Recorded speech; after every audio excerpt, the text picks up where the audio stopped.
पढ़ेंगे तिरंगा के बारे में।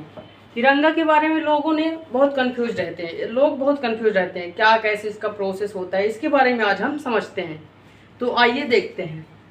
हमारा जो 15 अगस्त है, 15 अगस्त को आज़ादी दिवस मनाया जाता है, 15 अगस्त 1947 को। और जो पाकिस्तान है, पाकिस्तान 14 अगस्त को आज़ादी दिवस मनाता। अब उसके पीछे रीज़न क्या है, एक दो तीन रीज़न है, लेकिन एक रीज़न मैं बता दूँ। उसमें जो उनका रमज़ान का त्यौहार होता है, उस 27वें दिन उनका 14 अगस्त फंसता था। तो 14 अगस्त के दिन उन्होंने अपना तिरंगा अपना लिया। रात 11:30 में शायद पाकिस्तान वालों ने अपना लिया। हम लोग 12 बजे की बात किए हैं, तो हम लोग के लिए 15 अगस्त हो गया। ये दोनों एक साथ ही, जब पहले एक थे तो एक साथ ही आज़ाद हुए हैं। इसके बारे में आप समझ गए। अब ये 22 जुलाई 1947 को संविधान ने राष्ट्रीय ध्वज को अपना लिया। ये जो हमारा राष्ट्रीय ध्वज है, इसको संविधान ने अपना लिया 22 जुलाई को 1947 को। अब इसके जो ये तिरंगा है हमारा, इसके जो डिजाइनिंग दिए हैं वो पिंगली वेंकैया ने दिए हैं। अब तिरंगा जो है हमारा 3 रंग का है। तिरंगा हमारा 3 रंग का, गाना भी आप है। तिरंगा 3 रंग का है। एक केसरिया है, ऊपर वाला हमेशा क्या होगा, केसरिया, फिर सफ़ेद है, फिर हरा है, और एक ये है, ये हमारा ये जो है अशोक चक्र है। अब इसके बारे में हम बताते हैं क्या क्या होता है। पहले देखिए, पहले बहुत कन्फ्यूज, सभी जब तक हम छोटे थे, सभी छोट रहे होंगे तो कन्फ्यूज हो जाते थे अधिकांशतर। जैसे तिरंगा बना है ना, तो ये केसरिया को नीचे कर देते थे और इसको ऊपर कर देते थे, समझ ही नहीं आ रहा था। फिर हमारे एक बार मैं सर से पूछा कि सर ये कैसे होता है, हम कन्फ्यूज हो जाते हैं। तो बोले कि पागल है तू का, तो देख पहले क्या करना है तेरे को।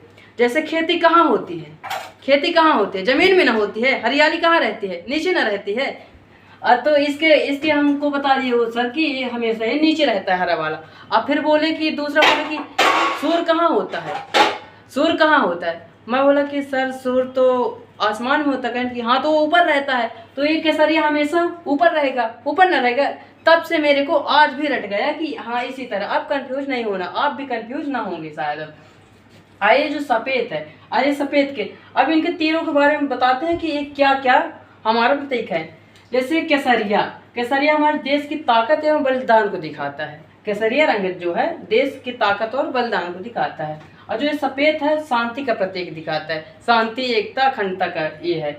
और ये जो हरा वाला है, ये भूमि, कृषि, मतलब कि उन्नति को दर्शाता है, उन्नति को दर्शाता है। ये हमारे 3 रंग के, इनका समझ गए होंगे। अब जो ये अशोक चक्र है, इसके बारे में मैं बताता हूँ। देखिए, पहले चरखा लगा था, पहले हमारा तिरंगा था। तिरंगा तो 3 ही रंग का था, ये यही तिरंगा था। लेकिन जो ये अशोक चक्र है ना, इसके जगह में गांधी जी ने चरखा लगवाया था। 1931 में चरखा लगवाया था गांधी जी ने।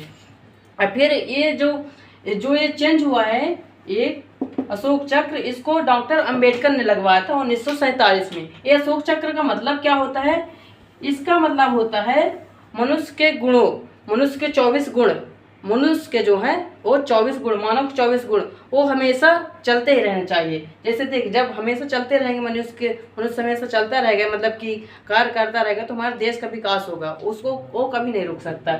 जैसे देखिए, आप देखे होंगे 24 तिल्लियाँ हैं, इसमें कितनी हैं, 24 तिल्लियाँ हैं। ये 24 तिल्लियाँ, आप ये हो गए ना 24, मतलब 24 घंटा है ना, 24 घंटा इसका ये प्रत्येक है, 24 घंटे चलना है। अब लिखा रहता है आपको, जैसे बैंक में लिखा रहता है, एटीएम में 24 × 7, इसका मतलब समझते हैं आप क्या है।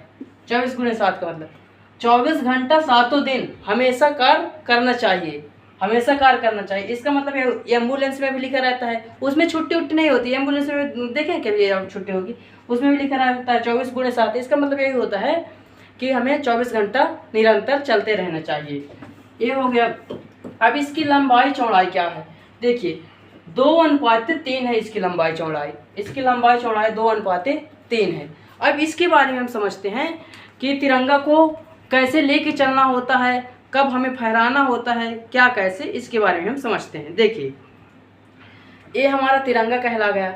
जैसे मान लीजिए कोई आंदोलन हो रहा है, कुछ कार्य हो रहा है, तो तिरंगा कैसे लेके चलना है। ये जो दाहिना हाथ है, दाहिना हाथ है, इसको ऐसे पकड़ के हमेशा ऐसे चलना है, ऐसे चलना है। ऐसे चलेंगे और जो मान लीजिए ये हो गया ना, जैसे मान लीजिए अब कोई किसान आंदोलन हो गया, अब किसान आंदोलन में अब किसान बेचारा कितना पढ़ा लिखा रहता है, जानते हैं गाँव का किसान, अब बेचारा हो गया वो ऐसे कर दिया, अब थक गया तो अब इसको ऐसे रखना, हमेशा ऐसे रखना चाहिए, हमेशा ऐसा रखना चाहिए, इस कंधे पे रखना चाहिए, दाएं वाले कंधे पे ऐसे रखना चाहिए, और ये रहे कि नीचे ये जो तिरंगा है हमारा न छुए, नहीं तो अपमान होगा हमारे तिरंगा का। ये हो गया। और जैसे आपने सुना होगा तिरंगा झुक गया। तिरंगा झुक गया का मतलब समझते क्या है?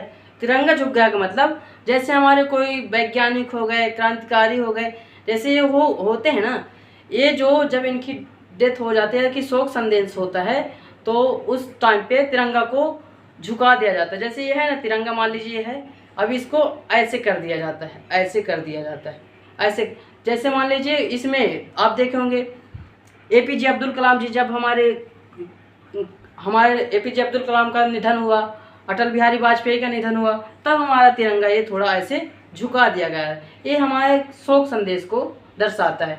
अब जैसे आपने देखा होगा कि आप बोलेंगे कि ये तो झुका है, ठीक है, लेकिन जैसे ऑफिस में देखते होंगे, ऑफिस में कोई देखते होंगे तो ऐसे तिरंगा रहता है। मेरे पास एक तिरंगा है, जैसे एक इधर का रहेगा और एक इधर का, तो दोनों ऐसे झुके, ये ऐसा झुका माना ना जाएगा। जब एक तिरंगा ऐसे झुक जाता है तब उसको शोक संदेश के रूप में माना जाता है।